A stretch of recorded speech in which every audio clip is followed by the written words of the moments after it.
Hey guys, doing an 89-part series going through the 89 chapters in the four Gospels. Today we're on Matthew chapter 10. Series title is This is Love. Question is, what is love? And through the life and the teachings of Jesus, we're finding out what love is. In Matthew chapter 10, we find out that love upsets the religious. Jesus sends his disciples out to towns all over Israel, and he says, you don't need to go to the Gentiles. Those are people who are not Jewish. You don't need to go to the Samaritans. They're half Jewish. Just go to the Israelites, the Jewish people. But then he says in verse 16, now listen, I realize I'm sending you out as sheep among wolves. Whoa. And he's talking about like their brothers, their sisters, the Jewish people. And he says, beware, you're going to be handed over to courts. You're going to be flogged and whipped in synagogues. Now, once again, this is not Jewish people being sent out by Jesus to go against the government, to go against Rome, to go against people who don't believe and think and act anything like they do. No, he's saying go to the religious order who have taken control and who are doing this I told them how to do it in the Old Testament, and they're doing it the completely wrong way. And by the way, when you go to them and you say to them, hey, that power that you love, that you're clinging so tightly to, that you can't let go of, because Jesus says, take up your cross and follow me, because Jesus says, do unto others as you'd have them do unto you, because Jesus says, go the extra mile, love your enemy, pray for those who persecute you. He says, guess what the religious order is going to do?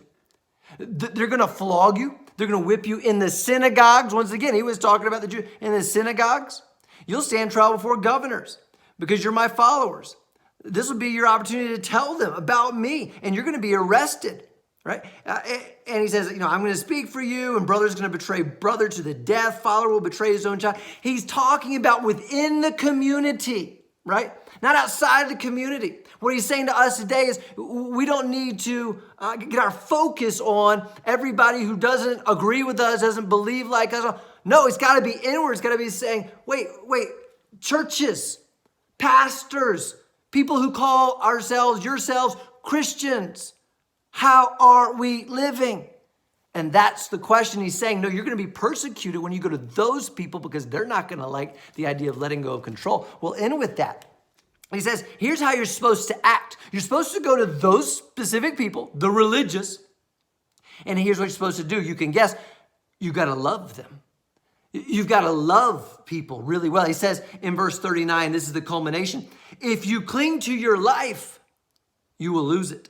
But if you give up your life for me, you will find it. If you cling to your life, you'll lose it. If you give up your life for me, you'll find it. That's the message Jesus gives his disciples. That's the message he then invites. By doing so, he invites them to give to the religious, to this within the community, not outside the community, in the community.